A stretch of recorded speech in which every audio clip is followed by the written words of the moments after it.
All right, we are here at Wittenberg University, joined by the host and top-seeded Tigers, who just had a victory in the second semifinal today. From left to right, it's Tom Supin. In the middle, it's Eli Halverson. And then on the right, it's head coach Nathan Matthews. So, Coach, just give us an opening statement on how the match went. Obviously, the opportunity to host the MCVL Tournament and getting the job done today.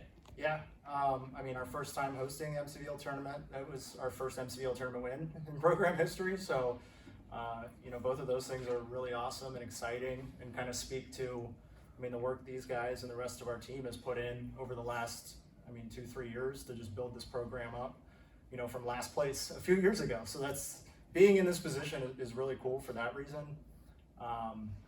Just a statement on the match,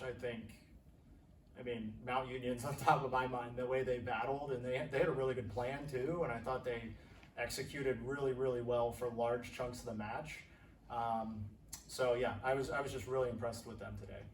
Yeah, and what happened there in set 3 when Mount Union did take a pretty big lead early? They were kind of trying to manage it there, and then you guys really just got going and forced it to what you could call extra volleyball, and was able to come away with the set 3 win.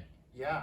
I think obviously the first set went kind of just everything went our way and came out and executed the game plan. That lulled us to sleep a little bit. I think it kind of did us a disservice. So just got in that mindset of, this is going to be easy. And they absolutely did not make it easy. So they kind of punched us in the mouth, and then you're in that moment of, we can't lose this match. And it took us a second to get comfortable, with our backs against the wall a little bit. So we were kind of bleeding points there for a while, like 10-4 or something like that. But then this team just did what they've done all year. So we've talked about it. The adversity we overcame at the beginning of the season is why we're in this position. So I'm not surprised at all that when their backs were up against the wall, they love each other, they know how to work together, they found a way. And we had, obviously Michael was really, really big in a lot of moments, but the biggest thing in that set was Dom Smith. We just ended up with subs. We don't normally have subs to spare at the end of a set. So he comes off the bench. That's like the hardest job in volleyball. Here, get in there and go try to win us the set here. And that's exactly what he did. And he's been ready for that moment the whole season. So that was really cool. We definitely don't win that set if he doesn't come in there and do that. Yeah, Eli, can you just expand on that and talk about the trust you have in your teammates and kind of just the trust that Coach Matthews has in all of you guys? When your name's called, you're ready to go. I think it just speaks to, again, kind of like Nathan said, the love and support that we have for each other. I think that's the biggest thing we touch on before the game, during the game.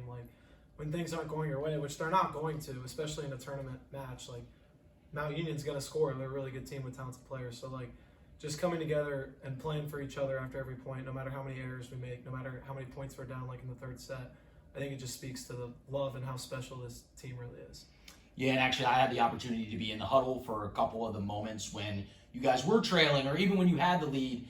Tom, maybe take this one. It just seems like you guys have a good idea of how to recenter yourselves and not get too high and too low, and I think that kind of manifested itself tonight. Just talk about that as a mentality of the team. Yeah, that one thing comes to mind. We've been doing for, I want to say a month. We haven't done it the whole season, but before a match, we all take, with the huddle before the match, we take a collective deep breath and exhale. And then we've done that in timeouts too. We did that a few different times today. And I really think it's so simple to just breathe and to center yourself, like you said, and focus on what we need to do and kind of just calm down and know that we have been in these positions before and we can get out of a deficit and we can come back and win a set from down 4 or 5 points. So, Coach, how about for you? Sometimes with a team, you'll see there's kind of one guy that's the real leader, but I see different people stepping up and leading at times,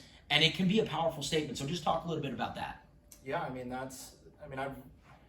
think I kind of told them at the beginning of this year, it's kind of cheesy, but when I took the job, they made me come up with 4 pillars for the program, and empowerment was one of them. But I absolutely did not do that right away when I got the job, because we were really bad and had a really bad culture, and nobody even knew what to do, right? But this year I didn't feel that way. We returned essentially our entire team from a team last year that won a regular season championship, and then brought in 2 really, really elite culture guys as freshmen. So I felt like this was the time to really let give the guys space to like lead themselves. And that's something else we talked about. It's just, you're all leading, whether you're the captain or not. Like, and that's positive or negative. Like, you all have an influence. So that's been really cool to just organically see as the season's gone on, different guys, like even guys that don't even really get to play. Like, how can I help? Like, what is that gap? So yeah, that's been really awesome. Eli, can you just talk about the progression from last season to this season? Because it's not just the results on the court, but just the general feel and look of the team. For an outsider, it just seems a little bit different in a good way. I think it is. It is like last year. It was. I mean, it's kind of weird because last year we none of us had played together. Like, it was basically a completely new team. Like, we had a few returners, like Luke Miller, Kurt, and all those guys. We had a few, but it was basically just a bunch of freshmen and then Tom and Diaz, and just thrown together to figure it out. And I think this second year, like, we've really progressed. Not only like obviously skills and stuff like that, but just as a unit, like how together we are and playing for each other. It's really incredible, the difference from last year to this year. Coach talked about Michael Yerk, and you got Eli there. Talk about two guys that are sophomores and having those two guys on the pin. Yeah, that's pretty cool. Yeah, I mean they were both massive. It's been that way the whole season. Yeah, ice in their veins. And for you, Tom, and Andrew, like you talked about, the two kind of more veteran leaders on the team, or at least the seniors. Just talk about maybe what you've seen as the difference between last season and this season. Yeah, I talked about this before. Last year we were kind of playing as individuals and not so much working towards a common goal and playing for each other, and we've really figured that out the last month. I think it's just built our confidence up, and we just know that we can do it, and we're not fearful anymore. I just feel like even though we had like that second set and they went on a run in the third, we turned the other cheek and we figured out how to win. So any other questions about tonight's match for Wittenberg before we preview tomorrow a little bit? Eli, can you just, I know this is partly a preview, but just talk about what it means to make the championship game. I mean, you guys fell in the semis last year. Just talk about what this means to you guys to make the championship. It's incredible. I mean, losing last year, like, the feeling, I think we talked about it this week, like the feeling after losing to BW last year in the semifinals, like we were like, no matter what happens in the court, like we do not want to feel that feeling again. And just to come out and win this game, facing all the adversity that we did too, like, I mean, we haven't faced, that's some of the most adversity we faced in a match in my 2 years here. So bouncing back from that and winning a tough match against a really good team to get to the championship is incredible. And tomorrow's going to be just as much of a battle as it was tonight, if not more.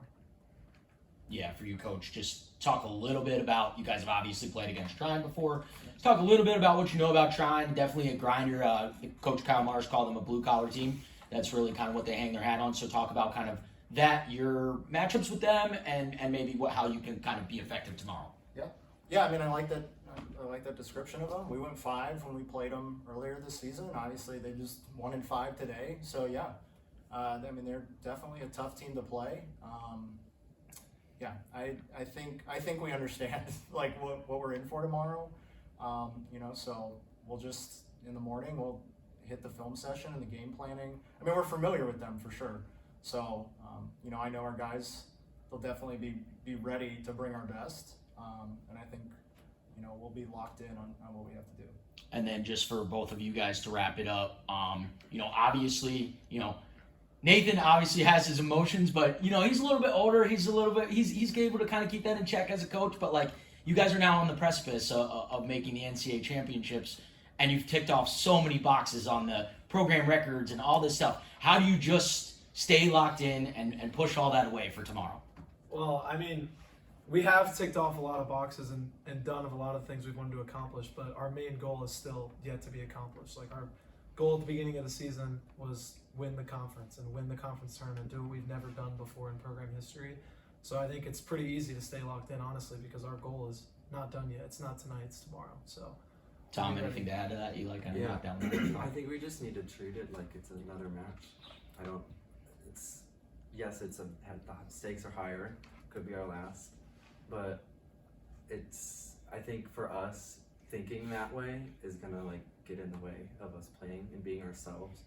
I think that a little bit of that came in today, but yeah, I think if we play as how we've been playing the last few weeks, I don't think we should feel any sort of fear or doubt. Maybe one way to lock in. 3 years ago, Fontbonne, Mount Union. Last year, Mount Union, BW. Yep. Those two teams were home. They both lost. Yeah. And so I guess that's one way to keep it locked in. And then also, that means that we have two new schools again in Right. the final, which I think speaks to the overall lifting the tide in the MCVL. Yeah, I mean, that was something I talked about in the preseason stuff for the conference. I don't think we've ever been at this level. And trying, yeah, incredible players. Like 4-time defensive player of the year. Yeah, that's insane. So yeah, it's definitely going to be a really awesome match. I mean, one thing we've talked about with getting to host is just sticking to our routine. And frankly, we played trying at home. We've played a ton of big conference matches at home this year. So just having that advantage of, we're not in the hotel and doing all this weird new stuff, I do think that is a pretty big advantage. So we'll make sure we emphasize that to the guys. Any other questions for these three? All righty, well, thank you to you three for joining us. It's been a pleasure to watch the Wittenberg season unfold. A lot of historic things happening, remaining undefeated in the MCVL, and best of luck going forward tomorrow to you three. Thank you. Thank you.